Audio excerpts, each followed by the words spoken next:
말씀의 제목은 달리다굼이라는 제목으로 은혜를 함께 나누겠습니다. 달리다굼. 오늘 우리가 방금 본문 말씀으로 읽었던 35절에서 43절 말씀은요, 5장 21절부터 이어지는 말씀입니다.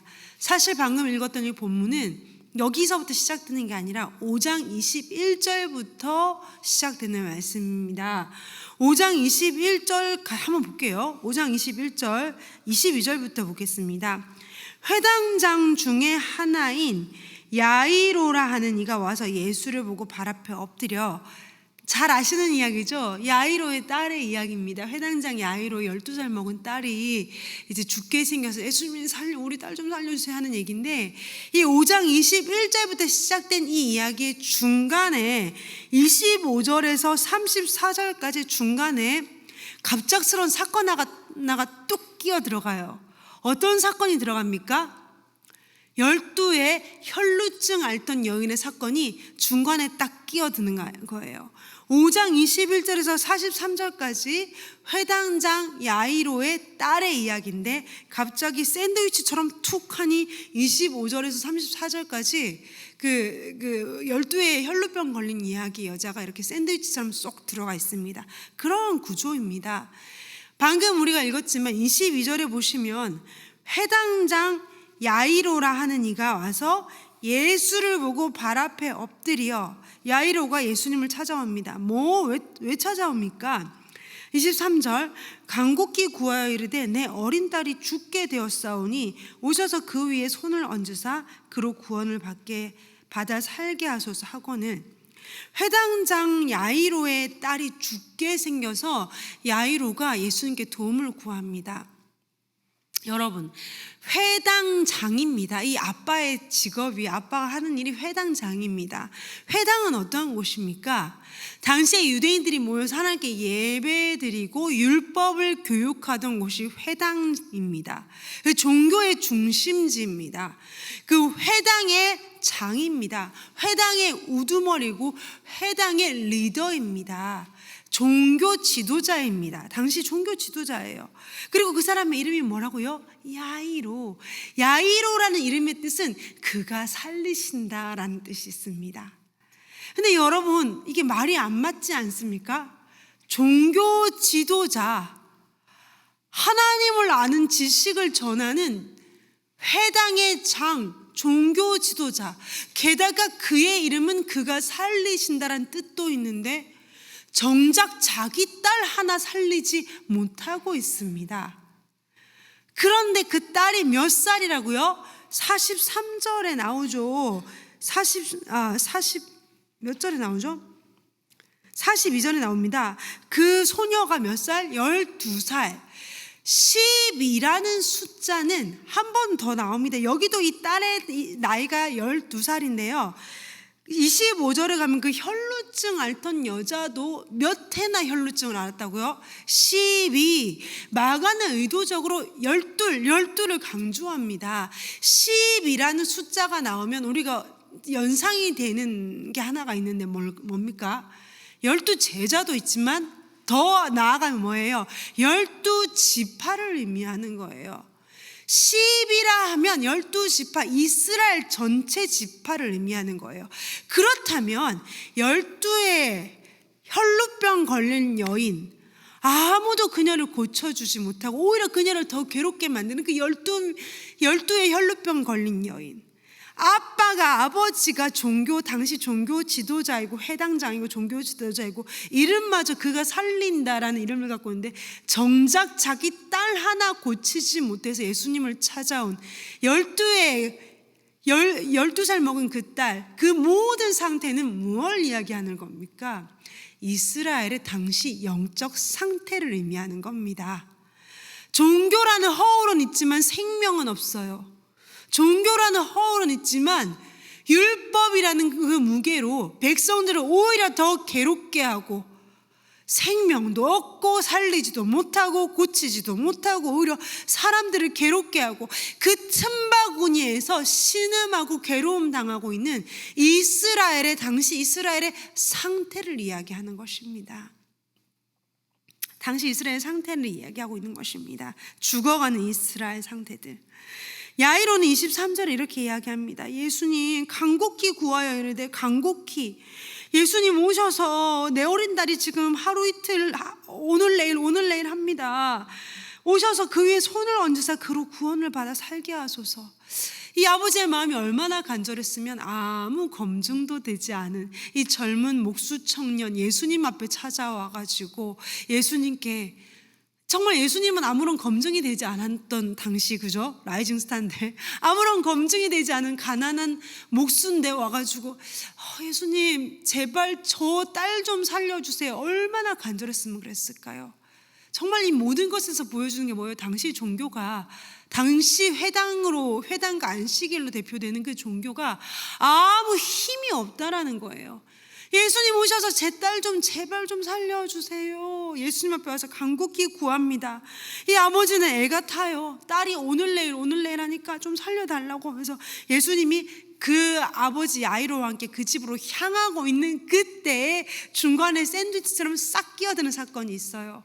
누구예요? 12의 혈루증 여인, 혈루병 걸린 여인. 혈루병 걸린 여인이 예수님의 옷가에 손을 대고, 예수님이 누가 내 옷을 만졌느냐? 예수님, 사람들이 예수님 애워싸요. 지금 다 밀어요 한 번씩. 근데 그러세요. 아니야, 누가 특별한 의미로 특별한 믿음으로 만졌어. 접니다. 예수님, 딸아, 내 믿음이 너를 구원하였다. 그 사건 다 아셔요, 그죠? 사람들이 막 그 여인이 나음을 받고 사람들이 와 박수치고 사람들이 와 하나님께 영광을 돌리는 그때에, 모두가 즐거워하고 있을 그때에 딱 한 사람, 그 자리에서 즐거워하지 못하고 있는 인물이 하나 있을 거예요. 누구겠습니까? 야이로예요. 지금 내 딸이 죽어가고 있는데 애가 한시가 급한데 예수님이 거기서 막 사람들하고 얘기하고 그러고 있으니 이 아버지는 얼마나 애가 타겠습니까?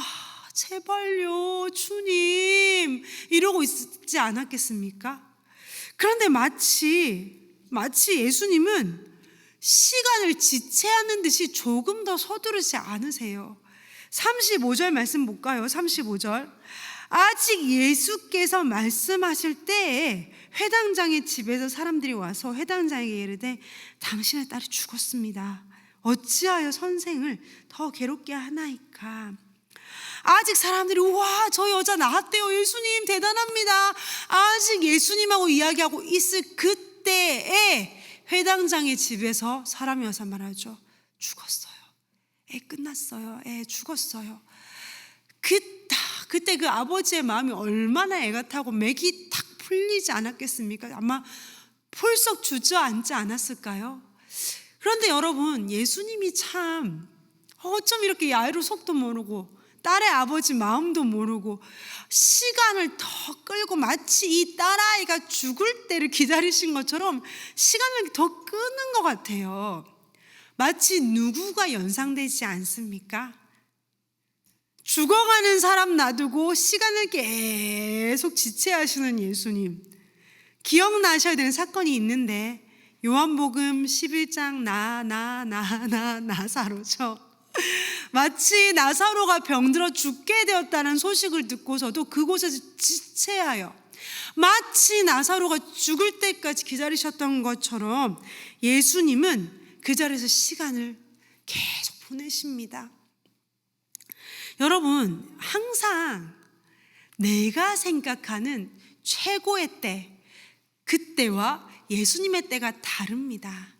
나는 응답 지금 여기. 근데 예수님은 항상 우리에게 지금 내가 생각했을 때 예수님 지금요 여기서요. 예수님 지금 여기서요 라고 예수님께 부르시는데 예수님은 아니 아직 아니야. 예수님은 시간을 계속 더 보내시고 우리의 애를 태우시는 것 같습니다. 그런데 여러분, 가장 좋은 때는, 가장 좋은 응답의 때, 가장 좋은 치유의 때, 가장 좋은 때는 예수님께서 하시는 때입니다. 항상 우리 지나고 보면 좀 그렇지 않던가요? 아, 그때 내 기도대로 되었으면 이 어찌할 뻔했을까? 골치 아팠겠다. 나는 그때가 최상의 타이밍이라고 생각했는데 지나고 보니 내 기도가 그때 응답됐더라면 이거 골치 아팠겠구나. 항상 최상의 타이밍은 하나님의 때입니다. 하나님은 가장 좋은 때 일하시는 분이 아니라 하나님께서 하시는 그때가 가장 좋은 때라는 것입니다. 하나님은 선하고 좋은 일을 하시는 분이 아니라 하나님이 하시는 모든 일이 선하고 좋은 것입니다. 하나님은 자 있어봐라, 지금이 아니라 2월 27일쯤 이때가 제일 좋다, 이게 아니에요. 하나님이 하시는 그때가 최고의 때입니다. 우리는 모든 것을, 시간과 때와 그 모든 것을 하나님께 맡겨야 합니다. 하나님은 우리의 앉고 일어섬을 아시고 우리가 눈 깜빡할 사이에도 우리를 지켜보신 하나님은 우리에게 가장 좋은 때, 가장 좋은 하나님의 때에 치유하시고 응답하시고 역사하실 줄로 믿습니다. 자, 야이로의 집에 예수님께서 가십니다. 야이로의 집에 가자. 이미 이 집은 어때요? 초상집입니다. 12살짜리 아이가 죽었으니 상황을 알만하시죠. 38절, 회당장의 집에 함께 가사 떠드는 것과 사람들이 울며 심히 통곡함을 보시고. 종교의 한계죠. 종교의 한계죠. 능력이 없고 힘이 없는 종교의 한계죠. 사람들이 폴폴폴폴 시끌시끌합니다. 힘이 없고 생명이 없는 종교, 사람들이 폴폴폴거리며 시끄럽고 웁니다. 아마 그 당시에 그 돈 받고 하는 전문 통곡꾼을 불러왔겠죠. 울음꾼을. 울고 시끌시끌합니다. 굉장히 소란스러웠을 거예요. 그때 예수님께서 뭐라고 말씀하십니까? 39절, 들어가서 그들에게 이르시되 너희가 어찌하여 떠들며 우느냐? 이 아이가 죽은 것이 아니라 잔다 하시니. 잔다 죽었다 하지 아니하시고 잔다 하십니다. 이 잔다라는 거 부활을 의미하는 용어입니다.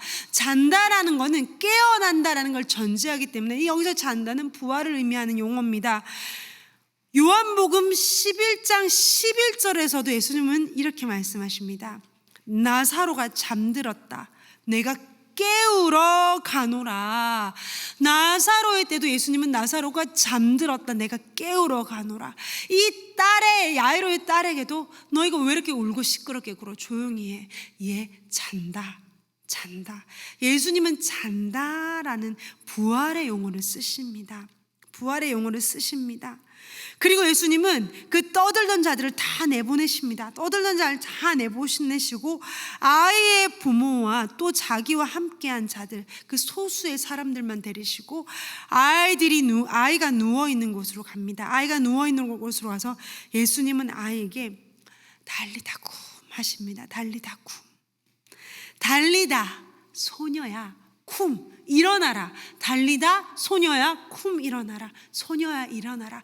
달리다 쿰 하십니다.